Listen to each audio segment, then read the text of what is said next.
Olá, sejam bem-vindos a mais um vídeo e hoje, como vocês já devem ter visto aí na thumb, eu vou fazer um vídeo que é bem parecido com o que eu fiz recentemente, que foi lendo os mesmos livros que os personagens de Friends, só que no caso, hoje eu vou ler os favoritos da Bella de Crepúsculo. Crepúsculo foi uma saga muito importante pra mim, eu li todos os livros quando eu tinha ali por volta dos 13, 14 anos, comecei a ler outros livros por conta de Crepúsculo, então eu acho que tem uma ligação ali forte com a Bella, além do fato de que eu já gostei muito de um livro que é favorito dela, que foi Morro dos Ventos Vivantes, que ela faz citação em todos os 4 livros da saga. É o livro favorito da vida dela, de fato, é Morro dos Ventos Vivantes. Então acho que vai ser ali muito bom, porque eu já gosto desse livro. Eu li recentemente também, dei 5 estrelas, favoritado. Então espero que os outros livros também dessa lista realmente sejam tão bons quanto esse e que eu goste bastante desses livros que a Bella tem como favorito. Vão ser 3 livros, 2 deles do Shakespeare e um da Jane Austen, porque são os 2 autores favoritos dela e que são os que ela fala sempre nos livros. Ela também faz uma breve citação à Revolução dos Bichos, mas este eu também já li. E aí eu tive que escolher então 2 do Shakespeare, que foi O Mercador de Veneza e também Macbeth, que são 2 livros que ela fala ali bastante sobre eles. Mercador de Veneza ela fala em Amanhecer e a Alice manda um recadinho pra ela dentro de Mercador de Veneza. E aí ela fala que é um dos livros favoritos dela da vida. E Macbeth, ela fala, não sei se é em Crepúsculo ou Eclipse, alguma coisa assim. Então acho que vou gostar bastante também. E o da Jane Austen é então Orgulho e Preconceito, porque ela faz também uma citação à Razão e Sensibilidade, mas ela acaba falando que prefere ainda Orgulho e Preconceito. E eu escolhi esse também por ser o mais famoso da Jane Austen. E eu tenho muito interesse em ver a adaptação, porque todo mundo fala que é super emocionante, super fiel e faz todo mundo chorar, por ser um romance super real, mas também tem uma criação ali de personagem muito fiel, que faz sentido também, né, pra época. Então eu tô muito ansioso pra ler esses 3 livros e ver se meu gosto literário vai coincidir com o da Bella. E se você é Crepuslete, comente aí pra mim. Se você não gosta também, tá tudo bem, porque você pode ver esse vídeo se você tem interesse em conhecer um pouco mais sobre Shakespeare ou da Jane Austen, vou estar falando aí. Eu só escolhi a Bella mesmo por ser uma personagem fictícia que tava sempre lendo e que tem muita gente que gosta de Crepúsculo. Espero que vocês gostem do vídeo. Eu já vou começar lendo. O primeiro livro vai ser o do Shakespeare, Mercador de Veneza. Espero que dê tudo certo pra ver realmente se eu tenho ali uma ligação de gosto literário com a Bella. E a gente se vê no próximo take já falando sobre o Mercador de Veneza.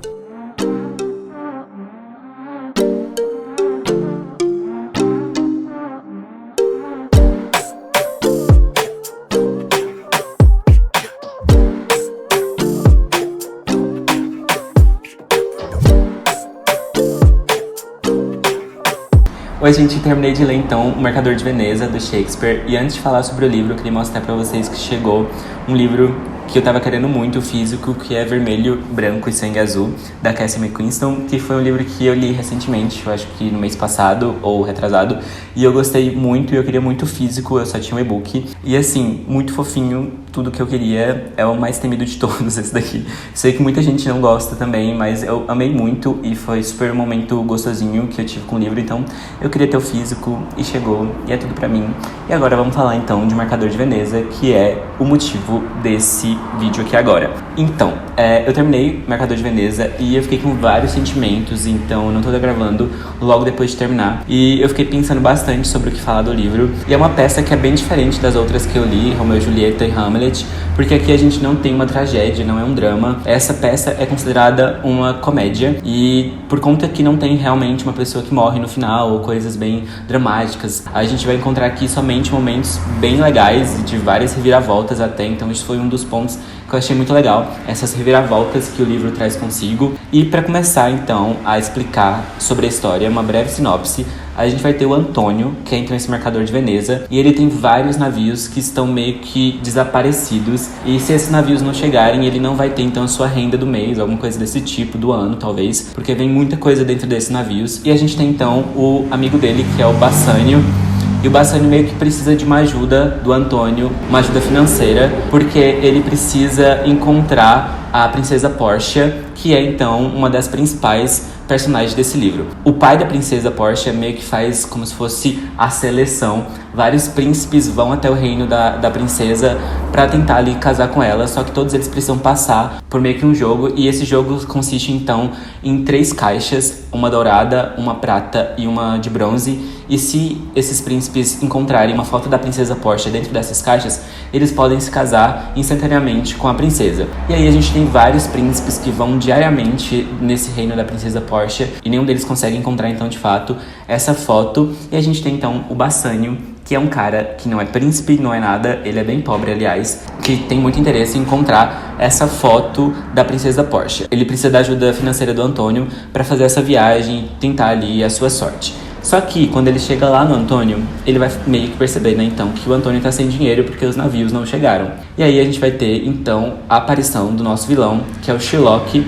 E o Sherlock é um cara judeu, e ele é muito rico, e ele que faz um empréstimo de dinheiro para várias pessoas, e ele cobra juros altíssimos, e ele meio que tem uma rinha com o Antônio, porque o Antônio é um cristão, ele meio que não gosta do Sherlock por ele ser judeu. Isso é uma das coisas bem legais do livro, porque ele vai meio que discutir essa coisa antissemitista e a gente vai adentrar em temas que são bem polêmicos para 1600. E aí o Antônio, mesmo assim, vai lá, pede um dinheiro emprestado por Sherlock e o Sherlock fala que vai cobrar muito alto os juros. E uma das coisas que ele meio que estabelece é que se o Antônio não pagar até a data que eles meio que marcaram, ele vai poder pegar meio quilo da carne, da própria carne do Antônio, pra valer então como se fosse os juros e meio que uma vingança. Então a gente tem esse núcleo todo, essa bagunça total do Antônio com Bassanio, a princesa Portia e o Sherlock como os personagens principais, e a gente tem o desenvolvimento da história. Aqui também tem uma coisa muito legal, e essa coisa muito legal que o Shakespeare faz é meio que a desconstrução das personagens femininas da época, que sempre são ligadas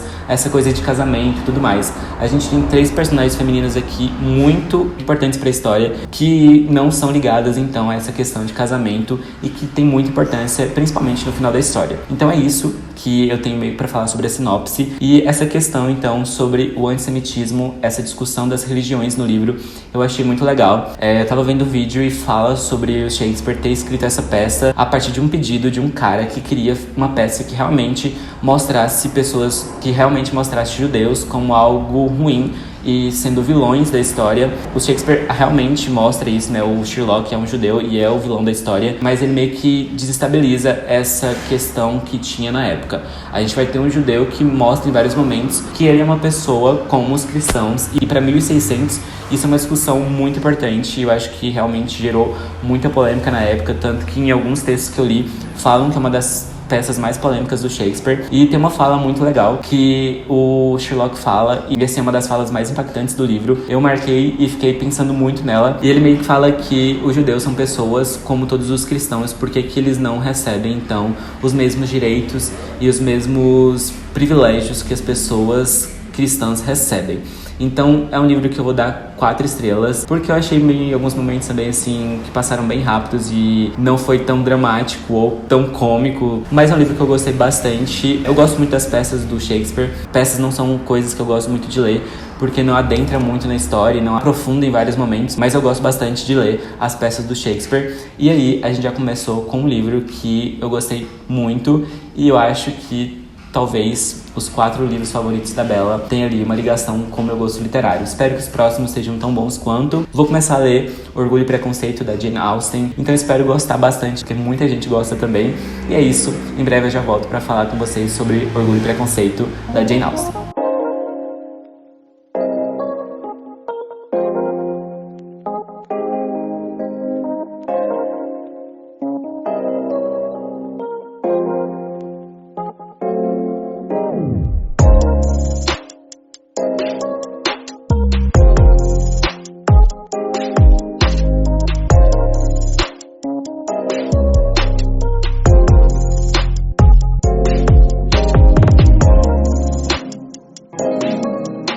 Família, terminei então de ler Orgulho e Preconceito, da Jane Austen. Foi bem legal porque me surpreendeu bastante.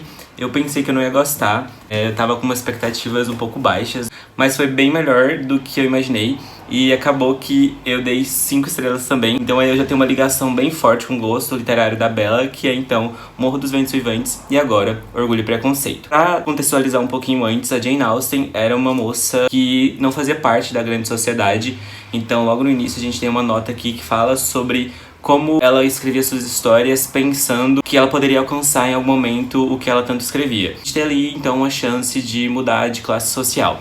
E falando sobre isso, classe social, esse é um livro que falou bastante sobre isso. Achei que não seria um livro que trataria sobre esse assunto, e ela em vários momentos fala sobre isso. A gente vai acompanhar a história pela perspectiva da Elizabeth. É narrado em terceira pessoa, mas a Elizabeth é a nossa personagem principal. E a gente já sabe, né, que ela vai ter um envolvimento com um dos personagens principais, que é o cara mais rico da onde ela mora ali, que é o Sr. Darcy. E eles vão, desde o início, ter ali um envolvimento bem complicado, porque ela não gosta dele, ele não sente vontade de demonstrar os seus afetos por ela, e aí fica essa coisa bem enemies to lovers, e aí depois de um determinado momento, eles começam a desenvolver ali um conhecimento maior sobre o outro. Além disso, a Elizabeth é uma personagem que ela é como se fosse proto-feminista, até porque nessa época, o livro foi escrito em 1813, por aí, não existia esse conceito de feminismo ainda, que ela vai ser contra essas normas que a sociedade exigia das mulheres. Então, em vários momentos, ela vai demonstrar um outro olhar desse mundo. Ela tem sim a vontade de se casar, até porque é uma história que se passa, né, em 1800 e pouco, e boa parte da sociedade meio que espera isso de todas as mulheres, que é o casamento. A gente tem ela, a Elizabeth, e mais outras 4 irmãs. Então, meio que tudo que é do pai delas não pode ir pra nenhuma delas e vai pro primo da Elizabeth. E esse primo, no início do livro, quer meio que casar com a Elizabeth e ela não tem interesse algum. Ela fala que ela seria a pior mulher pra se casar com esse homem, porque ela não poderia fazer ele feliz, já que ela não tem a vontade de ficar em casa, essas coisas desse estilo. E ele meio que é um macho bem escroto em alguns momentos, porque ele fala que ela tá fazendo charme, na verdade, que vai ser muito pior pra família dela se ela não casar com ele. Tem uma parte muito legal aqui que meio que explica por que o livro se chama Orgulho e Preconceito. O orgulho vem então do Darcy, que é uma pessoa muito rica e não sente necessidade de se comunicar com as outras pessoas, porque ele sempre acha que as pessoas estão só interessadas no dinheiro dele. Então é uma pessoa que é vista pelas outras como muito orgulhosa por não se importar com as outras, mas no caso ele só não quer mesmo conversar e manter contato com essas pessoas que só têm interesse na riqueza dele. E o preconceito vem então da Elizabeth, que ela tem essa questão com Darcy, que ela imagina que ele é um cara super grotesco, malvado e que não se importa com as outras pessoas antes mesmo de conhecer. Então vem esse preconceito que ela tem com o Darcy. E é meio que isso o livro. Tem várias coisas ali que envolvem, sim, o casamento. A gente vai ter todas as histórias das irmãs aqui bem detalhadas. Tem até mesmo um futrigo aqui no final que leva ali, eu acho que umas 200 páginas. E é muito bom. Uma das irmãs da Elizabeth. E você fica interessado em saber o que vai acontecer. E quando dá a explicação de tudo, é muito legal. Tem meio que um plot no final, se eu posso assim dizer. Eu não tava esperando uma coisa que acontece entre a Elizabeth e o Darcy. Não que é o envolvimento deles no final, porque isso todo mundo já sabe. E se não sabe, vai estar sabendo agora. Mas eu acho que todo mundo já sabe. Mas tem um outro plotzinho envolvendo esses dois personagens que é muito legal também. Enfim, é isso que eu tenho pra falar sobre Orgulho e Preconceito. É um livro que eu gostei bastante. Eu fui com um pouco de preconceito pra iniciar esse livro aqui, achando que seria só um romance bobo. E acabou que me fez pensar em várias coisas. Ainda tô pensando se eu vou favoritar o livro, mas até o momento já tenho 2 leituras bem parecidas com o gosto da Bella, que é então Orgulho e Preconceito e o incrível Morro dos Ventos Vivantes. Então assim, 2 livros já que eu gosto bastante. Então agora só falta eu ler Macbeth do Shakespeare. Em breve eu já volto então com updates sobre Macbeth.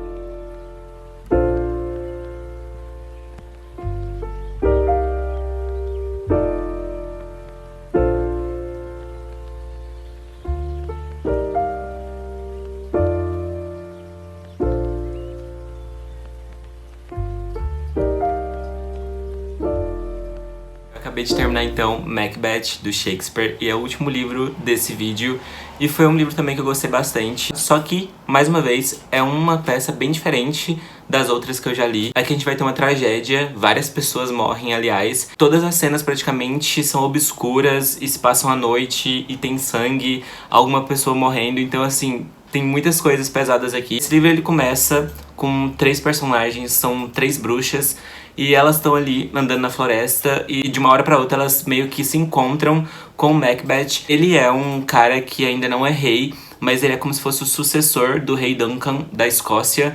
E essas 3 bruxas falam pra ele que ele seria o rei em breve.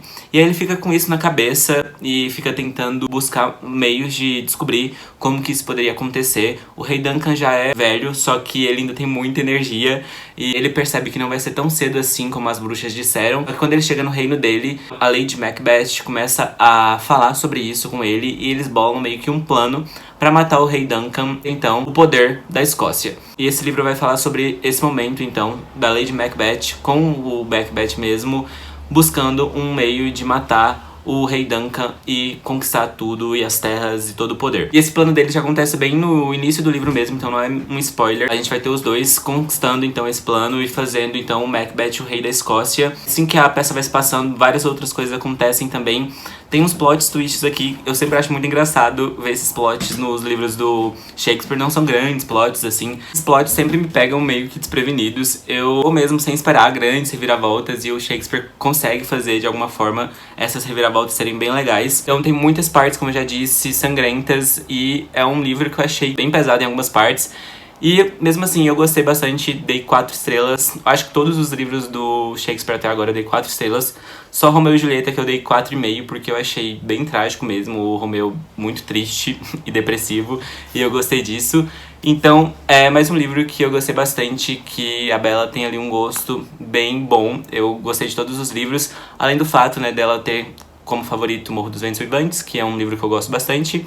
E foi isso, todos esses livros que eu li, Orgulho e Preconceito, Macbeth, O Mercador de Veneza, todos os 3 livros foram bem bons, todos eles saíram com as notas bem altas, os 2 do Shakespeare com nota 4, Orgulho e Preconceito com 5, e pensando em favorita ainda, não sei, pode ser que venha aí. E a gente finaliza então sabendo que o gosto da Bella tem uma tendência a clássicos. Acho que é uma coisa até mesmo da Stephenie Meyer, de gostar bastante desses livros, e colocou na Bella pra deixar ela umas camadas a mais. Acho que, assim como a Bella, eu vou falar muito sobre Orgulho e Preconceito e Morro dos Ventos Vivantes ainda. A Bella tem um gosto literário muito bacana, por conta desses livros que ela gosta, dá pra perceber que ela gosta de livros que fazem ela pensar e que ajudam ela a ter ali uma ligação com a sua própria vida, que é meio dramática e triste, com esses livros que falam sobre isso também, com essas grandes tragédias, né, que tem nos livros do Shakespeare, com o que ela vive mesmo, Crepúsculo.